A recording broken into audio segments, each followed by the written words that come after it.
Master साहब को सामने पड़ा मास्टर साहब और पीठ पीछे, अरे बड़ा हरामी है मास्टर। हालात जैसे बुरी हुए, अरे भाई साहब इतना मुश्किल मेरे से कैसे होगा, ये उल्टी करना हुआ। कुत्ता भी ऐसे उल्टी करता है जब उसको घी दिया जाता है। गोल है सर, 10 लाख रुपए महीना कमा रहा है, लेकिन उसने बोल दिया कि अरे नौकरी लगवा देंगे। नौकरी लगवा दोगे? कितने की नौकरी? 10,000। 15,000 की नहीं होगी? हाँ हो जाएगा। हाँ तो डाल दो ना, एप्लीकेशन तो मैंने डाली दो।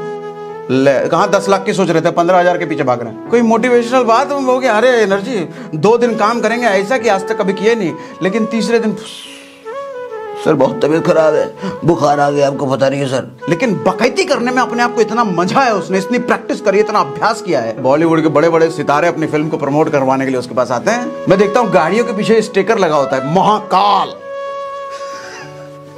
और वो जो स्टिकर लगाया रहता है गाड़ी में, वो पूरा चौड़ में रहता है। रिक्शा वाला कहीं टच हो गया तो रिक्शा वाले को एक थाप मार देगा। तुम पता नहीं कौन है, महाकाल लिखा हुआ मेरे पीछे। फॉर्च्यूनर खरीद लिए तो हम ताकतवर है। अरे फॉर्च्यूनर तो गाड़ी है, टोयोटा ने बनाया, टोयोटा वाले ताकतवर है, तुम थोड़ी हो। अरे इधर काम नहीं हो रहा, 40,000 हो चुका है, 50 कर सकते थे, 10 बचा है, अब 10 होगा नहीं, अब 2 ही घंटे बचे हैं, सरेंडर कर जाते हो। सर उस 2 घंटे में जान लगा देते ना। अरे रे जिसके पास शक्ति है वो सिक्योरिटी गार्ड बन सकता है, दुनिया पर राज करने वाला वही बन सकता है जिसका मानसिक शक्ति है, यहाँ से ताकतवर है वो। बाइक के पीछे लिखवाएंगे जय श्री राम, मुंह से जोर जोर से चिल्लाएंगे जय श्री राम। अरे मुंह से बोलोगे कि स्टिकर लगवाओगे कि राम से कुछ सीखोगे भी? इनकी महानता का परिचय पूरी दुनिया देती है, क्योंकि इनके दुश्मन इतने बड़े थे, इनके कॉम्पिटिटर इतने बड़े थे। ये चिन्नू मुन्नू छुटकू से नहीं लड़े, रिक्शे वाले से लड़ते फिर रहे हैं, सिक्योरिटी गार्ड से लड़ रहे हैं, और गाड़ी के पीछे लिखवाओगे महाकाल। जब आप ये कहते हो कि इसकी वजह से मेरे साथ ये बुरा हुआ, तो आप कभी एनालाइज नहीं करोगे कि आपकी गलती थी कहां, और आप कभी भी सुधर नहीं सकते। माहिर है, ओलंपिक गोल्ड मेडल ले लें वो दारू पीने में। आदमी वक्त और हालात का मोहताज होता है, इसीलिए कभी दूसरों के कंधों पर भरोसा करके काम नहीं करना। दूसरे के कंधे नहीं, खुद के कंधों में ताकत होनी चाहिए। जब मीटिंग सेमिनार से कहीं से निकले तो मोटिवेशन फुल रहता है भाई साहब। अब मोटिवेशन फुल है तो आपको पता नहीं है सर इस महीने तो 2 लाख 10 लाख 20 लाख, लेकिन जैसे मोटिवेशन डाउन हुआ सर नहीं हो पाएगा, लग रहा है नहीं हो पाएगा। कोशिश तो बहुत की, नहीं हो पाएगा। आर्नोल्ड श्वार्ज़नेगर की कहानी सुनाता हूँ आपको। आर्नोल्ड जानते हो ना, वो बॉडी बिल्डर। जब गवर्नर थे ना वो, तो उन्होंने एक होटल का इनॉग्रेशन किया था। उस होटल के बाहर आर्नोल्ड की मूर्ति बनी हुई है। काफी साल बाद जब वो गवर्नर नहीं रहे, तो उसी होटल में वो रूम के लिए गए थे। होटल पूरा फुल था, होटल के स्टाफ ने रूम देने से मना कर दिया क्योंकि होटल पूरा फुल था। तो आर्नोल्ड को उसी होटल के बाहर अपनी बनी हुई मूर्ति के नीचे सोना पड़ा। तो आर्नोल्ड लिखते भी हैं कि इंसान की इज्जत नहीं होती है, इंसान के पद का इज्जत होता है। सम्मान इंसान का नहीं होता, सम्मान इंसान के पद का होता है, इंसान के ओहदे का, इंसान के पोजीशन का। तो इसीलिए कभी भी ऐसा काम मत करो कि आपको सामने तो लोग प्रणाम करें और पीठ पीछे आपको गालियां दें। जैसे हमारे यहाँ पे बिहार यूपी के स्कूलों में होता ना, मास्टर साहब को सामने प्रणाम मास्टर साहब, प्रणाम सर, और पीठ पीछे अरे बड़ा हरामी है मास्टर। नहीं, कोई पदाधिकारी सरकारी अफसर दिखा तो सामने तो जी हुजूर, पैर छुएंगे जाकर के, अब पीछे तो अरे पता नहीं है इसका चक्कर कहाँ का चलता है। पद का इज्जत है ना वो, जिस दिन पद नहीं रहेगी कोई पूछेगा भी नहीं। राम के जंगल जाने के बाद भी, राम के राजा न रहने के बाद भी पूरी प्रजा उनको मनाने जंगल गई थी। पूरी प्रजा, राजा तो उनको मिल ही गया था भरत, लेकिन फिर भी प्रजा मनाने को गए। राम के पद की वजह से नहीं, राम के व्यक्तित्व की वजह से। भगत सिंह को फांसी लगने के बाद भी सिर्फ उनका परिवार नहीं रोया था, पूरा देश रोया था। गांधी जी जब मरे थे तो उनकी अर्थी को चिता देने के लिए कुछ लोग नहीं, पूरा देश आया था। और इनकी इज्जत इनके पद की वजह से थी भी नहीं। इनका पद था क्या? कोई बड़े अफसर वगैरह थोड़ी थे। इनकी ताकत इनके व्यक्तित्व में थी, इनकी ताकत इनके सोच में थी। लोगों का दिल जीता था इन्होंने, लोगों के लिए किया था इन्होंने। तो कैसे नहीं इज्जत होगी सर, कैसे नहीं सम्मान होगा? इंसान समय और हालात का मोहताज होता है।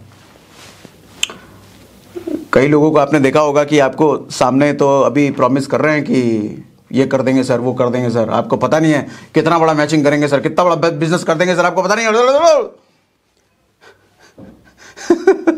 लेकिन जब अच्छा ये कहेंगे, जब मीटिंग सेमिनार से कहीं से निकले तो मोटिवेशन फुल रहता है भाई साहब। अब मोटिवेशन फुल है तो आपको पता नहीं है सर इस महीने तो 2 लाख 10 लाख 20 लाख, लेकिन जैसे मोटिवेशन डाउन हुआ सर नहीं हो पाएगा, लग रहा है नहीं हो पाएगा। कोशिश तो बहुत की, नहीं हो पाएगा। शादी के पहले आदमी कहता है कि तेरी जुल्फों के नीचे पूरी जिंदगी गुजार दूंगा, और शादी के पीछे दाल में एक बाल मिल गया तो जुल्फे काटने के लिए, बालें नोचने के लिए तैयार हो जाता है। आदमी वक्त और हालात का मोहताज होता है, इसीलिए कभी दूसरों के कंधों पर भरोसा करके काम नहीं करना। दूसरे के कंधे नहीं, खुद के कंधों में ताकत होनी चाहिए, खुद के व्यक्तित्व में ताकत होनी चाहिए। सोच को ताकतवर बनाने का एक और फॉर्मूला बताता हूं। सर, बड़बड़ करना बंद करो, चुप रहना सीखो, सुनना सीखो। बोलना आसान होता है सर, चुप रहना मुश्किल होता है। बोलना तो बच्चा भी कर लेता है, चुप रहना मुश्किल होता है। और चुप रहना तब जब आपके बारे में कोई बुरा बोल रहा हो, जब आप बुरे समय से गुजर रहे हो और उस वक्त आपको कोई पिन कर दे, तब चुप रहना मुश्किल होता है। और उस समय जो चुप रह गया वो फिर महात्मा है, वो फिर महान है, वो फिर खिलाड़ी है, वो फिर राजा है। फिर बुद्ध की तरह ताकत चाहिए चुप रहने के लिए, बुद्ध की तरह। लोगों को अक्सर मैं कहते हुए सुनता हूं, अरे मुझे कोई सुना नहीं सकता, मैं सुना देता हूं। पता है, जरा सा ही बोला था, बोलती बंद कर दी मैंने उसकी। अरे जिसकी बोलती बंद करके आया हो ना, वो तुमसे ज्यादा ताकतवर है, वो तुमसे ज्यादा समझदार है, उसकी सोच में तुमसे ज्यादा ताकत है, क्योंकि उस सुनने की शक्ति है, सहन शक्ति है उसमें। सहन के साथ शक्ति लगता है, क्यों? बोलने के साथ शक्ति नहीं लगता। बोलने को कला कहते हैं, लेकिन सहने को शक्ति कहते हैं। चाणक्य ने कहा था कि कब, कहां और कितना बोलना है, यह समझ जिस आदमी को आ गया, वो आदमी फिर राजा बनने लायक है। वो आदमी फिर कुछ भी हासिल कर सकता है, जिस आदमी को यह समझ में आ गया कि कब, कितना और कहां बोलना है। कहते हैं कुत्ते को घी हजम नहीं होता। इसका मतलब समझ रहे हो सर? कुत्ते को घी हजम नहीं होता, इसका मतलब यह है कि आदमी जब ज्यादा उतावला होता है ना, आदमी में जहन शक्ति नहीं होती ना, उसको उल्टी करने की आदत होती है। उल्टी मतलब कोई कुछ सुनाया एकदम दड़ से उल्टी कर दिए, कोई कुछ बोल दिया तड़ से उल्टी किए। हालात जैसे बुरे हुए, अरे भाई साहब इतना मुश्किल मेरे से कैसे होगा, इतना मुश्किल काम दे दिया कैसे होगा, ये उल्टी करना हुआ। कुत्ता भी ऐसे उल्टी करता है जब उसको घी दिया जाता है। आदमी भी ऐसे ही उल्टी करता है जब उसको अच्छी चीज दी जाती है। अच्छी चीज का मतलब क्या? सहने लायक चीज दी जाती है।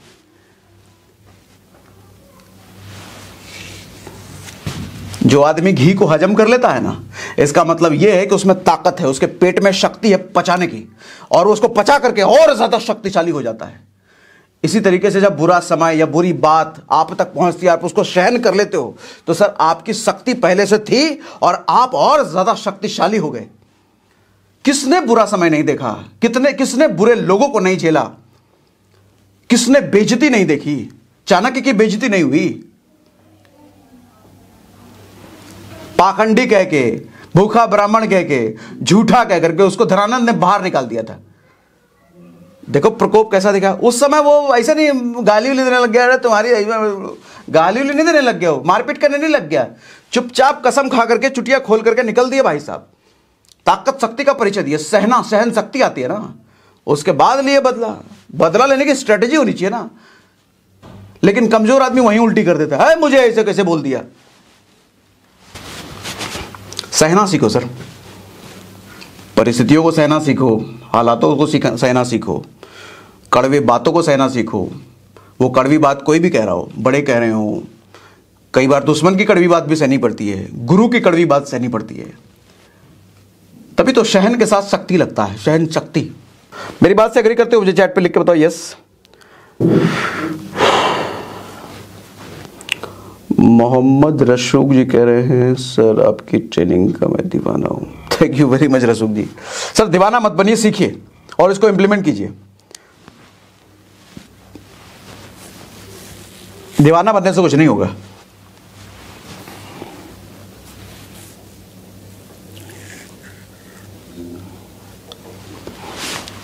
अपनी जुबान ठीक कीजिए, गौर कीजिए कि आपके मुंह से निकलता क्या है। शक्तिशाली आदमी जिसकी सोच में दम होता है ना सर, वो हमेशा नोटिस करता है कि वो क्या बोल रहा है, कब क्या बोल रहा है। वो गलती से वो भी कोई ऐसी बात नहीं निकालता जो उसके पर्सनैलिटी को खराब कर सकता है। लोग अक्सर कहते हुए मैं इनको सुनता हूं, अरे मेरी लाइफ में बहुत टेंशन है सर, आपको पता नहीं कितनी दिक्कतें हैं मेरे साथ, बहुत दिक्कत है, बहुत समस्या है, बहुत परेशान हूं, बहुत आफत है।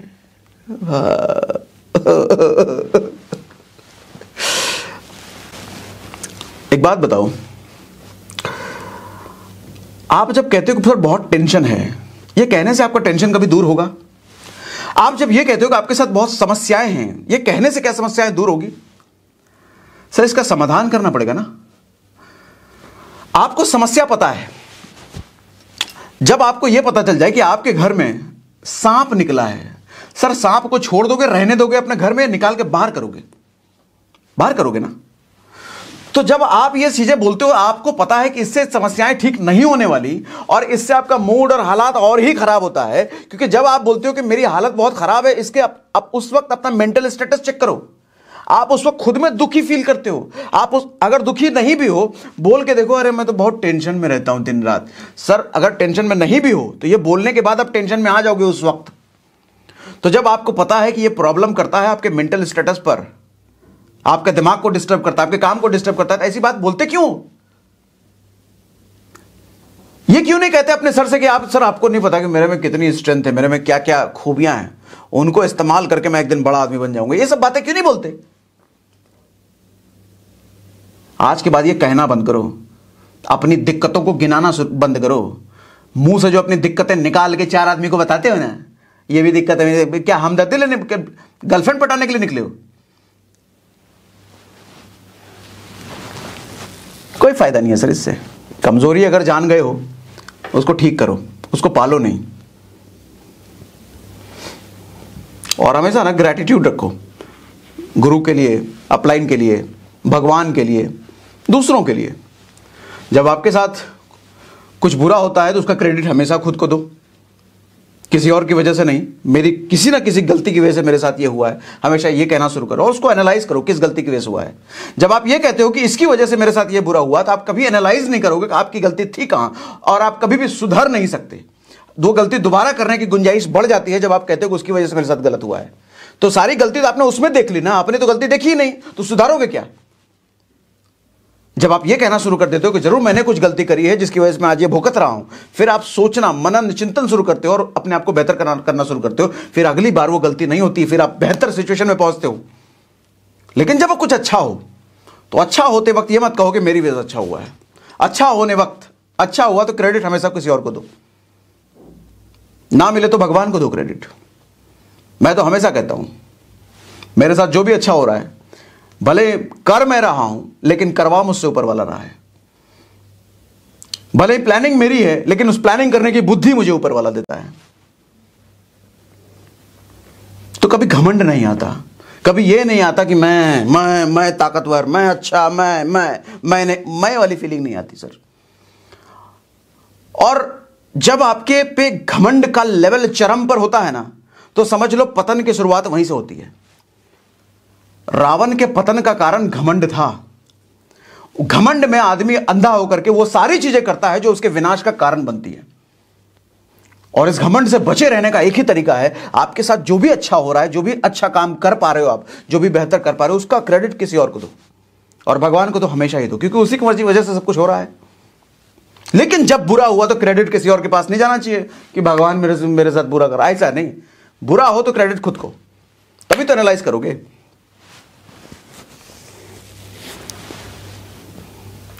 विश्वामित्र जब राम को लेने आए थे ना, वो टाइम ऐसा था कि ऋषि मुनि जब तपस्या वगैरह करते थे तो राक्षस लोग बड़ा परेशान करते थे उनको जंगल में।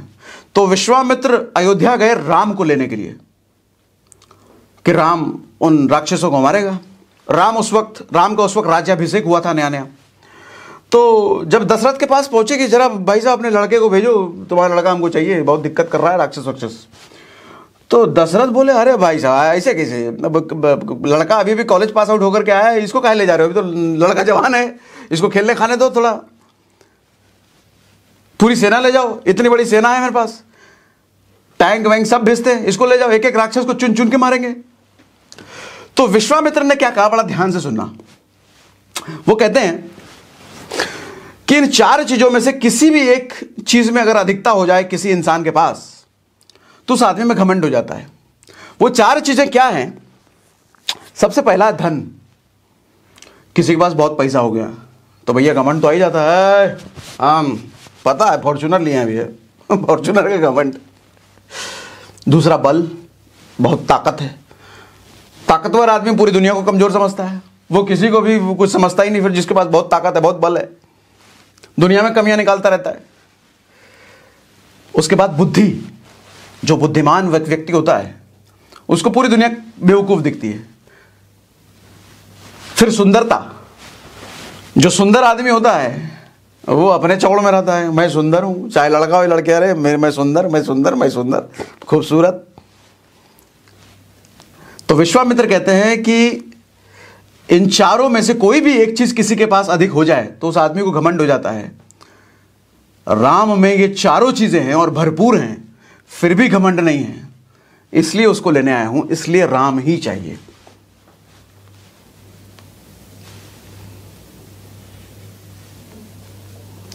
मैं लोगों को देखता हूं बाइक के पीछे लिखवाएंगे जय श्री राम, हेडलाइट पे लिखवाएंगे जय श्री राम, टी शर्ट में लिखवाएंगे जय श्री राम, मुंह से जोर जोर से चिल्लाएंगे जय श्री राम। अरे मुंह से बोलोगे कि स्टिकर लगवाओगे कि राम से कुछ सीखोगे भी?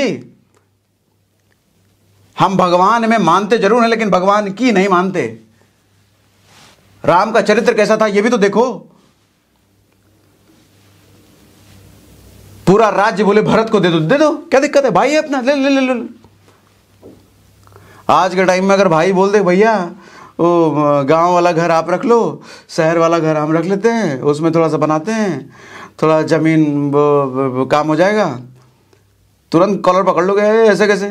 नहीं कुछ नहीं, दोनों मेरा है, बाबूजी बोल के गए मेरा है, तुम्हारा एगो उधर वाला जमीन है, पीछे खेत वाला, बस वही है, बाकी दोनों घर मेरा है।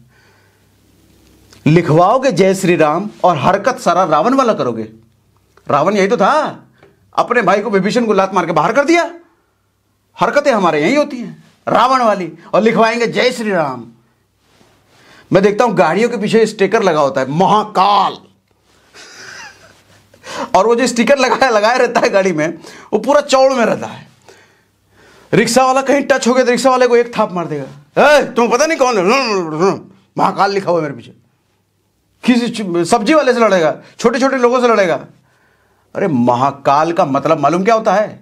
महाकाल का अगर स्टिकर लगवा के रखे हो तो महाकाल से सीखो ना, वो कैसे है उनकी तरह बनो, तो बनने की कोशिश तो करो। महाकाल का मतलब महाकाल, मतलब महाविनाशक। महाविनाशक किस चीज का? दुनिया की सारी बुराइयों का विनाशक। दुनिया में जितनी बुरी चीजें हैं वो सबको खत्म करने वाले, ये नहीं कि कमजोर लोगों को थाप लगाने वाले। अरे रिक्शा वाला अपना काम कर रहा है, उस जरा सटा भी दिया तो क्या जरूरत है उसे लड़ने का? बजाय उसको अगर 2 लाइन बोल दोगे, अरे भाई साहब कोई दिक्कत नहीं है, थोड़ा ठीक से चला लिया करो, खुश रहेगा वो भी। सिक्योरिटी गार्ड से लड़ते हुए मैंने देखा है, फॉर्च्यूनर वाले को सिक्योरिटी गार्ड से लड़ते हुए। अरे सिक्योरिटी गार्ड को दिन में 2 बार अगर सिर्फ इतना पूछ लो क्या हाल है गार्ड साहब, मैं अपनी सोसाइटी में करता हूं, मैं जब भी नीचे उतरता हूं अपने, क्या हाल है गार्ड साहब, क्या हाल है गार्ड साहब, क्या हाल है गार्ड साहब करता रहता हूं। बस इतने ही से ना गार्ड वो खुश रहता है, वो मुझे एक्स्ट्रा 4 बार सलाम करता है वो, बस इतना पूछ देने से। और ऐसे आदमी से लड़ते हो, स्टिकर लगवाते हो महाकाल, बेवकूफ।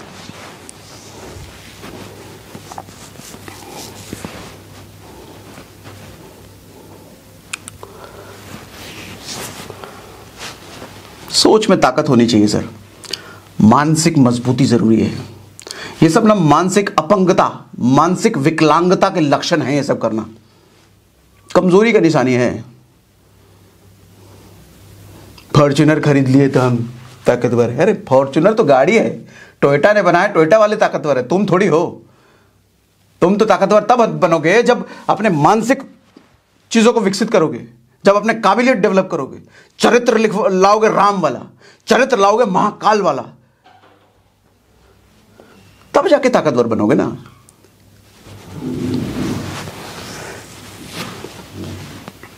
जो मजबूत लोग होते हैं ना, देखो आदमी की मजबूती ना एक और चीज से पता चलती है कि आपके दुश्मन कितने बड़े हैं, आपके कॉम्पिटिटर कितने बड़े हैं। एक किस्सा आपको सुनाता हूं किशोर कुमार का।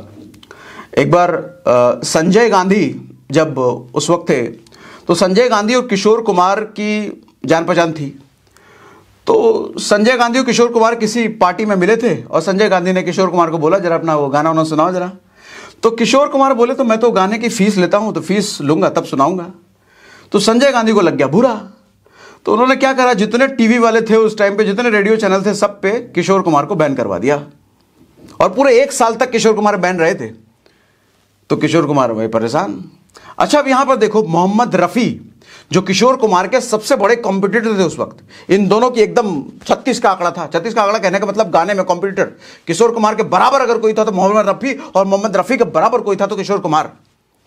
मोहम्मद रफी को पता चला कि किशोर कुमार के साथ ऐसा ऐसा हुआ है, और मोहम्मद रफी की जान पहचान थी उस टाइम पे इंदिरा गांधी से। तो उन्होंने बोला कि किशोर कुमार के साथ ऐसा ऐसा हो गया, जरा देख लीजिए, करा दीजिए। तो उन्होंने करा दिया, ठीक, सब कुछ बैन वैन से बंटवा दिया। ये बात किशोर कुमार ने बताया है। तो समझने सोचने वाली बात यह है कि मोहम्मद रफी को यह डर नहीं था कि मेरा कॉम्पिटिटर मर जाए, सड़ जाए, इसका बैन हो जाए तो कितना बढ़िया, मैं ही राजा रहूंगा। सब ताकतवर आदमी ना अपने कॉम्पिटिटर को हमेशा जिंदा रखता है, और वो कॉम्पिटिटर जो सबसे सख्त कंपटीशन देता है, क्योंकि उसको पता है कि यही मुझे बेहतर बनाएगा, क्योंकि अगर ये मुझे उंगली नहीं करेगा तो मैं बेहतर नहीं बनूंगा। बुरे हालात और मजबूत दुश्मन आपकी ताकत की औकात बताते हैं। जिस आदमी ने बुरे हालात नहीं झेले और जिसके बड़े दुश्मन नहीं है, मुकेश अंबानी जिसका दुश्मन है, समझ लो कैसा आदमी होगा वो। मतलब मुकेश अंबानी को उसने परेशान कर रखा, वो किस तरह का आदमी होगा वो। महात्मा गांधी, भगत सिंह, इनके कॉम्पिटिटर कौन थे, इनके दुश्मन कौन थे? अंग्रेज। सीधा अंग्रेजों से लाकर लड़ गए और लड़ते ही रहे पूरी जिंदगी, महान बन गए। इनकी महानता का परिचय पूरी दुनिया देती है, क्योंकि इनके दुश्मन इतने बड़े थे, इनके कॉम्पिटिटर इतने बड़े थे। ये चिन्नू मुन्नू छुटकू से नहीं लड़े, रिक्शे वाले से लड़ते फिर रहे हैं, सिक्योरिटी गार्ड से लड़ रहे हैं, और सब्जी वाले से लड़ रहे हैं, पता चले राह चलते कोई बच्चा है उससे लड़ रहे हैं, कॉलेज में लौंडे लफाड़ों से लड़ रहे हैं। अरे, और गाड़ी के पीछे लिखवाओगे महाकाल, यही महाकाल हो।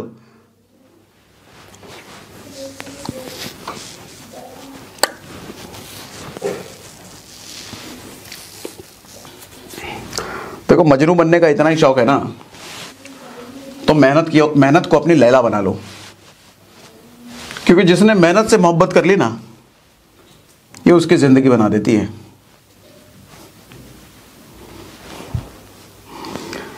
एलॉन मस्क अगर कह दे कि मैं चांद पे दुनिया बसाने का सोच रहा हूं, दुनिया बसाने वाला हूं, तो तुरंत हम लोग फिर प्रॉपर्टी डीलर ढूंढने लग जाएंगे चांद का। भैया इन्वेस्टमेंट करना है, एलॉन मस्क ने बोल दिया है, कहां कहां सस्ता मिल रहा है, चांद पर है। लेकिन वहीं आपने अगर बोल दिया कि मैं चांद पर शिफ्ट होने वाला हूं, तुरंत 4 लोग हंसेंगे, ए चांद पे जाएगा, धरती पे रहने का जगह नहीं है, एक कमरे के घर में रहते और चांद पे रहने जाएगा, बाप मजाक उड़ाएंगे लोग। मालूम क्यों? कमजोर समझते हैं आपको लोग, जानते हैं ऐसे ही आदमी है, कुछ औकात है नहीं इसकी, कमजोर आदमी है, कुछ करने की शक्ति है नहीं, मुसीबत झेल नहीं सकता, 2 आदमी कड़वी बात बोल, ऐसे ही है, फालतू आदमी है, भरोसा नहीं करेंगे। लेकिन इलॉन मस्क बोले तो क्यों लोग भरोसा करते हैं? उसने साबित किया अपने आप को। वो कुछ भी बोल दे, मंगल ग्रह को खत्म कर देंगे, सीधा मंगल के बाद बुध आएगा, मंगल दिन हफ्ते में 7 दिन नहीं 3 दिन होंगे, वो लोग उस पर भी यकीन कर लेंगे, क्योंकि इलॉन मस्क बोल रहा है। भाई आप बोल करके देखो, तमाचा ना मारे आपको। ताकत, सोच, सारी शक्ति सोच की है, शारीरिक शक्ति नहीं। कहते हैं कि मन मजबूत हो, शरीर कमजोर हो, सर चलता है, लेकिन शरीर मजबूत और मन कमजोर तो बिल्कुल नहीं चलेगा। क्योंकि जिसके पास मानसिक शक्ति है वो दुनिया का विराज कर सकता है, शारीरिक जिसके पास शक्ति है वो सिक्योरिटी गार्ड बन सकता है, वो होटल का दरवान बन सकता है, दुनिया पर राज करने वाला नहीं बन सकता। दुनिया पर राज करने वाला वही बन सकता है जिसका मानसिक शक्ति है, यहां से ताकतवर है, वो वही राज करता है।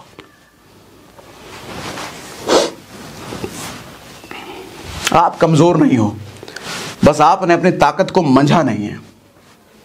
दुनिया में हर किसी के पास भगवान ने एक स्पेशल टैलेंट तो दिया है, कुछ ना कुछ टैलेंट हर किसी के पास है, बस हमने उस टैलेंट को मंझा नहीं है, मतलब उसकी प्रैक्टिस नहीं करी है। एक छोटी सी स्टोरी शेयर करता हूं आपको सुरेश ओबरॉय की। सुरेश ओबरॉय का एक इंटरव्यू मैंने सुन रहा था, तो बताते हैं कि जब नया नया वो फिल्म इंडस्ट्री में काम मांगने के लिए आए थे ना, तो कोई काम दे नहीं रहा था, तो किसी ने उसको सजेस्ट किया कि भाई तुम्हारी आवाज अच्छी है, रेडियो पे क्यों नहीं ट्राई करते। तो रेडियो पर जब वो ट्राई करने के लिए गए तो उनको एक ऐड मिला, एक साबुन का ऐड उनको बोलना था रेडियो पर, और 8 सेकंड का वो ऐड था। तो उनको बोला गया था कि 8 सेकंड में तुमको इस तरीके से बोलना है कि, क्योंकि रेडियो ही सब कुछ था भाई, आवाज जनता को क्लियर सुनाई दे, फीलिंग के साथ सुनाई दे, टोन अप डाउन वगैरह सब हो। और पहली बार सुरेश ओबेरॉय ने वो 8 सेकंड की स्क्रिप्ट 20 सेकंड में पढ़ी। तो डायरेक्टर ने बोला भाई 20 सेकंड में नहीं होगा, 8 सेकंड में ही लाना पड़ेगा। तो कितना कितना करके 8 सेकंड 10 सेकंड में बोल तो दिया उन्होंने, लेकिन वो बोले ऐसा बोलने वाले भी ना समझ आ रहा। तो डायरेक्टर ने बोला एक दिन का समय लो, प्रैक्टिस करो, हो जाएगा, करो। तो घर पे गए, अगले दिन पूरे वो बताते हैं कि 8 घंटे उनको लगे 8 सेकंड की स्क्रिप्ट को प्रैक्टिस करने में, 8 घंटे, और तब जाकर के वो बोल पाए। तो वही वो बताते हैं कि देखो, अच्छी आवाज दुनिया में न जाने कितने ऐसे लोगों के पास होगी, लेकिन उस अच्छी आवाज होने के बावजूद उन्होंने अपनी आवाज को निखारा नहीं, उसमें प्रैक्टिस नहीं किया है, उसको मंझा नहीं है, तो वो स्क्रिप्ट को वो 8 सेकंड में खूबसूरती से नहीं बोल पाते। सर ताकत सबके पास है, ऐसा नहीं है कि मेंटल पावर आपके पास नहीं है, ऐसा नहीं है कि मेंटली आप कमजोर हो, बस आपने मंझा नहीं है। मंझा कहने का मतलब मुश्किल टाइम आते ही आपने भरपूर एक्शन नहीं लिए, जरा सा टफ टाइम आते ही आप सरेंडर कर जाते हो। जरा सा कुछ गड़बड़ हुआ, अरे इधर काम नहीं हो रहा, 40,000 हो चुका है, 50 कर सकते थे, 10 बचा है, अब 10 होगा नहीं, अब 2 ही घंटे बचे हैं, सरेंडर कर जाते हो। सर उस 2 घंटे में जान लगा देते ना, जितने फोन बुक में नंबर थे सबको फोन मिलाते ना, सबसे रिटेलिंग की बात करते ना, अगर उस 2 घंटे में अपनी जान लगा देते ना, सर ये मंझ जाता। अगले महीने जब दिक्कत आती ना, आपको पता है कि अच्छा पिछले महीना मैं कर चुका हूं, इस महीने फिर निकाल दूंगा, लेकिन आप सरेंडर करके बैठे कुछ होगा नहीं। अरे भाई साहब, ताकतवर हो आप, शक्ति है आप में, बस मंझना पड़ेगा, प्रैक्टिस चाहिए, प्रैक्टिस। कपिल शर्मा देखते हो ना, कपिल शर्मा को कौन सा टैलेंट है उसके पास, बताओ तो जरा आप। बकैती, देहाती भाषा में बोले तो कपिल शर्मा बकैती ही तो करता है, लेकिन बकैती करने में अपने आप को इतना मंझा है, उसने इतनी प्रैक्टिस करी, इतना अभ्यास किया है कि भैया बॉलीवुड के बड़े बड़े सितारे अपनी फिल्म को प्रमोट करवाने के लिए उसके पास आते हैं। आपके साथ पास सर कुछ भी हो, कैसी भी स्किल हो, स्किल तो सबके पास है, कुछ ना कुछ है, बस उसको मंझ लो आप। किसी को अच्छा बोलना आता हो, किसी को हो सकता है शारीरिक पर्सनैलिटी अच्छी हो, कोई अच्छा चिंतन कर सकता हो, कोई अच्छा प्लान कर सकता हो, कोई अच्छा सेल्स कर सकता हो, कोई अच्छा प्रेजेंटेशन कर सकता हो, कोई अच्छा ग्रुप मीटिंग कर सकता हो। सर हर आदमी में कुछ ना कोई स्किल तो है, बस उसको मंझने की जरूरत है। मंझ लिया तो फिर तो खिलाड़ी। किसी के पास वो कहते हैं सर मैं फोकस नहीं कर पाता हूं, बुक पढ़ने जाता हूं फोकस नहीं कर पाता हूं। अरे तो प्रैक्टिस करो फोकस की। कोई कहता है सर मैं अच्छा बोलना चाहता हूं, प्रैक्टिस करो उसकी। कोई कहता है सर मैं मेडिटेट करना चाहता हूं, अरे प्रैक्टिस करो उसकी। कोई कहता है सर नेगेटिव थॉट्स बहुत आते हैं मेरे में, अरे प्रैक्टिस करो पॉजिटिव थॉट्स बार बार लाने की। कोई कहता है सर मैं कंसिस्टेंट नहीं रह पाता हूं, बहुत बार कसम खाता हूं कंसिस्टेंट लगातार काम करूंगा। अरे तो प्रैक्टिस करो उसकी। बार बार फेल हो गए इसमें कोई दिक्कत नहीं है, क्योंकि प्रैक्टिस कहते ही उसी चीज को है, अभ्यास उसी को कहते ही है कि जहां पर आप बार बार फेल होते हो। और बार बार अगर फेल हो रहे हो तो ये अच्छी बात है कि आप प्रैक्टिस कर रहे हो सर, और एक दिन उसमें निपुणता इस कदर आएगी, उसमें माहिर हो जाओगे आप। सचिन तेंदुलकर पहले दिन से थोड़ी महान बैट्समैन है, ना जाने कितनी रातें कितने दिन उसने प्रैक्टिस करी होगी, कितना अभ्यास किया होगा, तब जाके मास्टर ब्लास्टर बनाना, तब जाके दुनिया का महान बल्लेबाज बनाना। दुनिया का कोई भी सिंगर, कोई भी डांसर, कोई भी एक्टर, कोई भी बल्लेबाज, कोई भी फुटबॉलर, सबने ना जाने कितना अपने आप को मंझा है। सर ताकत सबके पास है, बस मंझा नहीं है, इसलिए आप पीछे हो। आपको दुनिया में अगर लोग नहीं जानते हैं तो सिर्फ इसलिए कि आपने प्रैक्टिस नहीं करी है उस चीज की। प्रैक्टिस प्रैक्टिस प्रैक्टिस, मंझ लो सर, मंझ लो। आप कितने आज मजबूर हो इस बात से कोई फर्क नहीं पड़ता। अभ्यास का दामन कुछ इस कदर थाम लो कि दुनिया में जो भी आपको खोएगा ना, वो जिंदगी भर रोएगा। और जब हम प्रैक्टिस करते हैं ना, तो प्रैक्टिस के भी डिसिप्लिन होते हैं, संयम और नियम। कोई भी अभ्यास करने का 2 प्रिंसिपल हमेशा याद रखो, संयम के साथ अभ्यास और नियम के साथ अभ्यास। क्या मतलब, समझाता हूं। कोई तो स्विमर को ओलंपिक में गोल्ड मेडल मिलता है, तो न्यूज़पेपर वाले आकर के कहते हैं भैया आज तो बड़ा आपका लकी दिन है, आपको गोल्ड मेडल मिला है स्विमिंग में। तो स्विमर कहता है कि मैं पिछले 4 सालों से हर रोज 8 घंटे पानी के अंदर प्रैक्टिस करता हूं। 4 साल 8 घंटे हर रोज, तू भी प्रैक्टिस कर ले, तू भी लकी हो जाएगा, तेरे को भी मिल जाएगा गोल्ड मेडल। इसमें कौन सी बड़ी बात है? अब समझना ये चीज। पिछले 4 सालों से प्रैक्टिस कर रहा है, मतलब वो संयम के साथ कर रहा है, पेशेंस के साथ कर रहा है। ऐसा नहीं कि अभी सुबह गए, अभी मैं ओलंपिक में सुबह गए, शाम को गोल्ड मेडल चाहिए, ऐसा नहीं। 4 सालों से हर रोज 8 घंटे, यानी कि नियम के साथ उसने नियम बना रखा है, हर रोज 8 घंटे। और इसी को संयम और नियम जब एक साथ मिलता है तो उसको हम इंग्लिश में कहते हैं डिसिप्लिन, हिंदी में कहते हैं अनुशासन। कामयाबी कैसे नहीं मिलेगी सर? हमारे साथ दिक्कत क्या है? आज कोई सेमिनार सुने, आज कोई ट्रेनिंग सुने, आज कोई मोटिवेशनल बात हो गया, अरे एनर्जी, 2 दिन काम करेंगे ऐसा कि आज तक कभी किए नहीं, लेकिन तीसरे दिन सर बहुत तबीयत खराब है, बुखार आ गया, आपको पता नहीं है सर।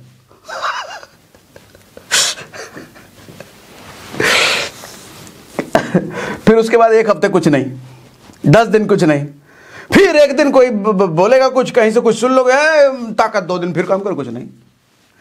मैंने अक्सर लोगों को कहते सुना है, लोग कहते हैं सर 3 साल से लगा हुआ हूं, कुछ हो नहीं रहा है। और मैं ऐसे आदमी से सिर्फ एक ही बात पूछता हूं, 3 साल मुझे मत बता, मुझे सिर्फ ये बता कि 3 साल में कितने दिन लगातार काम किया तूने। फिर वो आदमी चुप हो जाता है, सर ये कितने दिन लगा, उसका हिसाब नहीं है उसके पास। लगातार कितने दिन काम किया उसका हिसाब नहीं होता, 3 साल गिन रहा है वो। सर संयम और नियम, संयम मतलब 3 साल अच्छी बात है, लेकिन नियम 3 साल में कितने दिन लगातार, प्रैक्टिस उसको कहते हैं ना। आपने किसी जिम में बॉडी बिल्डर को देखा है कि एक दिन वो बड़ा एकदम खूब डंबल वंबल उठाता है, उसके बाद महीना भर सो जाता है? सर कंसिस्टेंट, हर रोज उसको पता है, हर रोज पूरी डाइट फॉलो करेगा, पूरी एक्सरसाइज हर रोज मेंटेन करेगा। मेडिटेशन करने वाले हर रोज मेडिटेशन करते हैं। 90% लोग मेहनत करते हैं सर, लेकिन 90% उन 90% लोगों को, उन 90% लोगों में से 90% लोगों को रिजल्ट नहीं मिलता। फिर से बोलूं, 90% लोग मेहनत करते हैं, लेकिन उन 19% लोगों में से 90% लोगों को मेहनत का रिजल्ट नहीं मिलता। कारण सिर्फ इतना ही है, ना उनमें संयम है, ना उनमें नियम है। कभी भी कुछ भी मन किया आज कर लेंगे 2 घंटे, फिर 1 हफ्ते गायब। भाई साहब, कई स्टूडेंट को कहते सुना होगा ना, हमने 3 साल मेहनत की, हमारा IIT नहीं निकला, हमारा मेडिकल नहीं निकला, हमारा ये नहीं निकला। कहां से निकलेगा? 3 साल मत गिनाओ, घंटे बताओ, कितने घंटे लगातार, कितने दिन लगातार। सर डिसिप्लिन अनुशासन के साथ कोई काम करो ना, समय बहुत कम लगता है, कम समय में रिजल्ट बहुत ज्यादा आता है। आपको मैं कहता हूं 3 महीने कंसिस्टेंट अपने आप को झोंक दो ना इस आग में कि मैं डेली प्लान करूंगा, डेली मीटिंग करूंगा, डेली काम करूंगा। सर 3 महीने बाद ऐसा निखर के आप आओगे ना, खुद को नहीं समझ में आएगा कि मैं यही था 3 महीने पहले। हर आदमी जो आपसे मिलेगा, हर आदमी जो आपसे बात करेगा, वो कहेगा 3 महीने पहले कुछ तो और था, और आज 3 महीने बाद इतना बदल गया, कैसे? लेकिन जिंदगी के 25 साल 30 साल निकल चुके होंगे, आज तक कोई आदमी, एक आदमी नहीं बोला होगा तू बड़ा बदल गया है रे, तेरे में बड़ा पॉजिटिव बदलाव आया है रे। आज तक एक आदमी नहीं मिला होगा, क्योंकि आपने लगातार नहीं करा अभ्यास, लगातार मेहनत नहीं करा। सर मैं 3 महीने कहता हूं, लोग कहते हैं 3 साल लगातार करो, 10 साल लगातार करो। अरे फालतू की बात है, 3 महीने लगातार करके तो देखो, ऐसी जिंदगी पलटेगी ना। सिर्फ 3 महीने लगा, और 3 महीने भी नहीं कर सकते हो, मैं कहता हूं 30 दिन बस लगातार कर लो, सिर्फ 30 दिन लगातार। बहुत बड़ी बात है सर 30 दिन लगातार करना।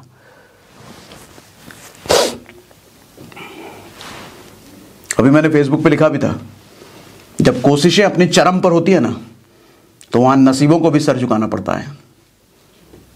दिक्कत ये है कि हमारी कोशिशें चरम पर तो छोड़ो, यहां जाती है फिर नीचे गिर जाती है, यहां जाती है फिर नीचे, यहां फिर नीचे।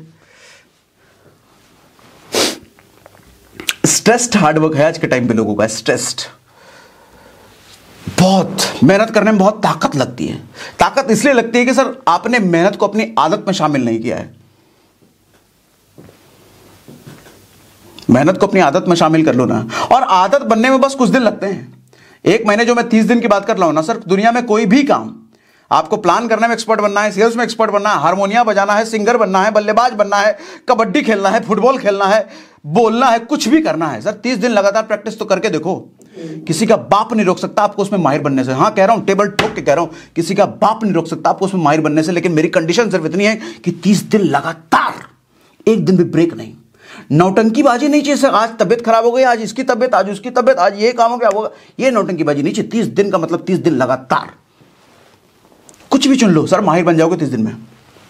और ना माहिर बने तो आपको पता चल जाएगा कि मैं माहिर बनता जा रहा हूं, माहिर बनने वाला हूं।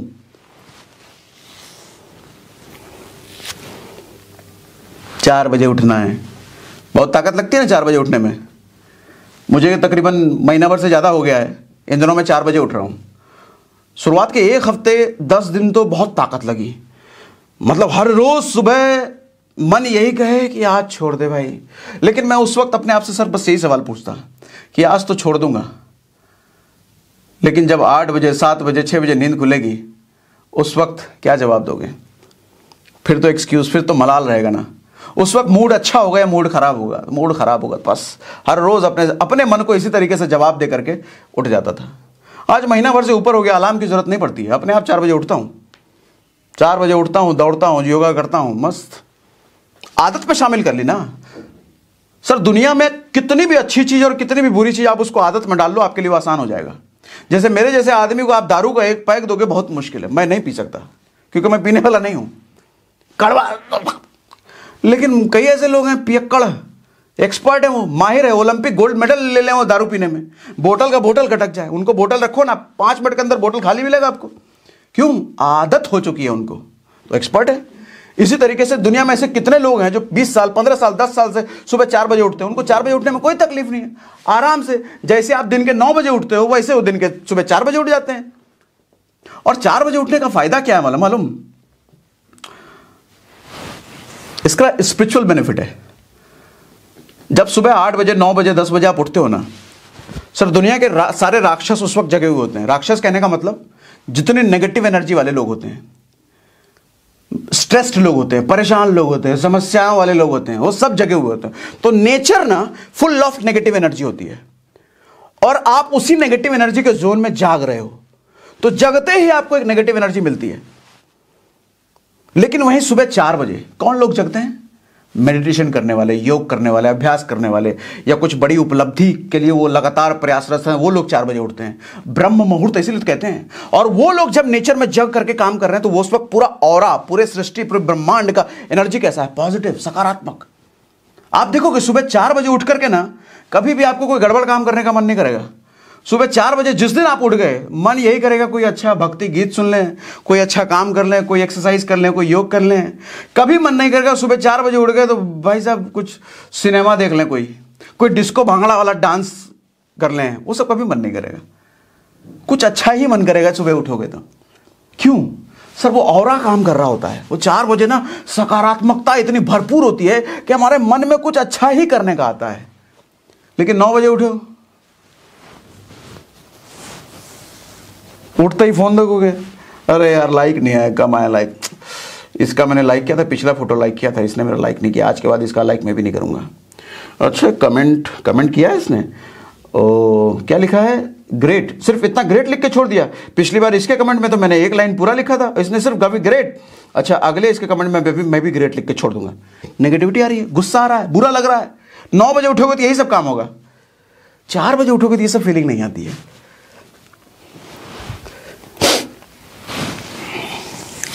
स्ट्रेस्ड हार्डवर्क करोगे ना सर तो चिंता में, टेंशन में रहोगे, बहुत मेहनत करना पड़ रहा है सर, हो नहीं रहा है सर, यही सब रहेगा। चिंता और चिंतन में मालूम फर्क क्या होता है? जब आप ये कहते हो ना ये काम कैसे होगा, ये चिंता की निशानी है। लेकिन जब आप ये कहते हो कि ये काम कैसे करूंगा, इसका मतलब वो प्लानिंग, और प्लानिंग चिंतन की निशानी है। जब मैं सोच रहा हूं कि मुझे क्या क्या काम करना है और वो कैसे कैसे करना है, तो इसका मतलब मैं चिंतन कर रहा हूं, प्लानिंग कर रहा हूं। लेकिन जब मैं अपने मुंह से यह निकालता हूं ये काम कैसे होगा, इसका मतलब किसी और के भरोसे मैंने छोड़ दिया, अपने भाग्य के भरोसे छोड़ दिया। कैसे होगा, बच्चे बड़े हो रहे हैं, स्कूल कैसे होगा, फीस कैसे जाएगा, 1 लाख का मैचिंग कैसे आएगा, रेंट कैसे जाएगा, अमीर कैसे बनेंगे। कभी कुछ नहीं होगा, मर जाओगे ऐसे करते करते। लेकिन जब आप कहते हो कि अमीर बनने के लिए मुझे क्या क्या करना होगा, बस ये लाइन बोलते ही आप में प्लानिंग का एहसास होता है। पेन पेपर उठाओगे, प्लानिंग करने लग जाओगे। अच्छा ये इस साल ये करना, अगले साल ये, अगले साल ये, ऐसे। अच्छा 1 लाख कमाना है तो 1 लाख कमाने के लिए मुझे ये ऐसे करना है। 1 लाख कैसे आएगा, ये नहीं बोलना बंद करो भाई। 1 लाख कमाने के लिए मैं क्या क्या करूंगा ये बोलना शुरू करो आज के बाद। फिर देखो 1 लाख की प्लानिंग अपने आप दिमाग में आने लग जाएगी। पर्पस ओरिएंटेड प्लानिंग करो, पर्पस ओरिएंटेड प्लानिंग, कोशिश, practice, purpose oriented. Purpose oriented कहने का मतलब मालूम क्या? हनुमान जी जब लंका गए थे ना पहली बार सीता जी से मिलने, तो वहां पे देखे कि चारों तरफ भैया सेना सैनिक सब तैनात है। तो हनुमान जी तो इतने बलिष्ठ तो थे ही कि सबको मारते चिरते हुए निकल जाते वो, लेकिन उन्होंने दिमाग लगाया, बुद्धि लगाया। उन्होंने सोचा कि मैं यहाँ किस लिए आया हूँ? मैं सीता माँ से मिलने आया हूँ, तो चुपचाप पहले सीता माँ से मिलूंगा, तब बाकी दूसरों से निपटूंगा बाद में। तो अपने आप को इतना छोटा कर लिया, इतना छोटा कर लिया, इतना छोटा रूप बना लिया, किसी को दिखे ही नहीं। जमीन पे चलते हुए चले गए, लेकिन किसी के नजर ही नहीं आए। सीधा वो सीता माँ के पास पहुंच गए। मतलब उनका गोल क्लियर था कि मुझे सीता माँ से मिलना है, बाकी दूसरी चीजें बाद में। बाकी जितने डिस्ट्रैक्शन है राक्षस में, ये राक्षस है, वो राक्षस है, ये है बुरा, वो बुरा, सारी बुराई इर्द गिर्द थी, लेकिन किसी से लड़े नहीं, वो किसी को कुछ किए नहीं, क्योंकि उनका गोल क्लियर है कि भाई सीता माँ से मिलना है। आपकी जिंदगी का मकसद क्या है सर? लिखो तो सही, पूछो तो सही, समझो तो सही। आज तक पता ही नहीं। गोल है सर 10 लाख रुपए महीना कमा रहा है, लेकिन उसने बोल दिया कि अरे नौकरी लगवा देंगे। नौकरी लगवा दोगे? कितने की नौकरी? 10,000, 15,000 की नहीं होगी? हाँ हो जाएगा। हाँ तो डाल दो ना, एप्लीकेशन तो मेरा डाल ही दो। ले, कहाँ 10 लाख की सोच रहे थे, 15,000 के पीछे भाग रहे हैं।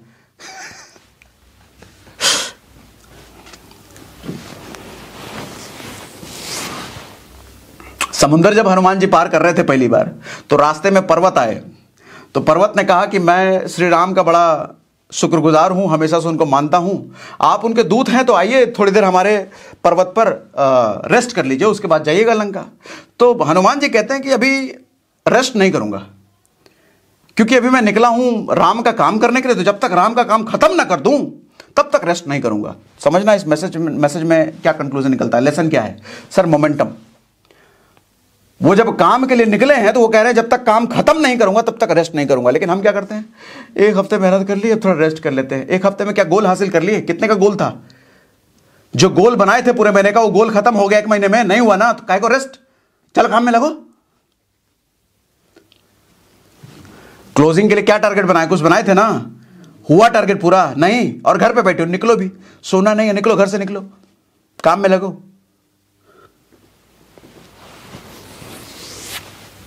मेरी बात से एग्री करते हो? मुझे चैट पे लिख के बताओ यस। चैट पे लिख के बताओ यस। चैट पे लिख के बताओ यस। एग्री एग्री लिख दो, एग्री लिख दो जल्दी से। मेरी बात का किसी को बुरा लगा तो बताइए, बुरा लगा, मुझे बुरा लगा, मुझे बुरा लगा, लिख के बताओ, ये भी बताओ। मेरी बातों का अगर किसी को बुरा लगा तो ये भी लिख के बताओ, बुरा लगा, बुरा लगा, बुरा लगा। किसी को बुरा नहीं लगा मतलब जा, मेरा पूरा सेशन ही बेकार हो गया। फिर इस सेशन का फिर कोई मतलब नहीं अगर आपको बुरा नहीं लगा। सर बुरा लगना चाहिए ना। गांधी को जब साउथ अफ्रीका में ट्रेन से बाहर निकाला तो उसको बुरा नहीं लगा होगा क्या? बुरा अगर नहीं लगता ना तो देश कभी आजाद नहीं होता। भगत सिंह को जब उन्हीं के कॉलेज में अंग्रेजों का पाठ पढ़ाया जाता था तो उनको बुरा नहीं लगा होगा क्या? अगर बुरा नहीं लगता तो वो कभी फांसी पर न चढ़ते। आदमी की जब तक बेइज्जती ना हो ना, जब तक बुरा ना लगे ना, जब तक पिंच ना करो ना, सर आदमी कामयाबी तक नहीं पहुंचता। पिंच होना चाहिए, लगना चाहिए, बेइज्जती होनी चाहिए। आपने चारों ओर कुछ ऐसे लोग पाल के रखो जो आपको बार बार बेइज्जत करें। तेरे से नहीं हो सकता, किसी काम का नहीं है, तू निकम्मा कहीं का। बस जवाब मत दो, सुन के रह जाओ। नहीं हो सकता ना, सुन के रह जाओ, काम में लग जाओ। 2 महीने बाद फिर उससे मिलो जानबूझ के कि वही कहे कुछ उखाड़े 2 महीने में, कुछ नहीं हुआ ना, और लगे पड़ो नेटवर्किंग कर रहे हो, डर कुछ नहीं होगा। ठीक है, कुछ नहीं होगा ना, मन में रखो। फिर 2 महीने बाद उससे मिलो, बेइज्जती करवाओ, बार बार करवाओ।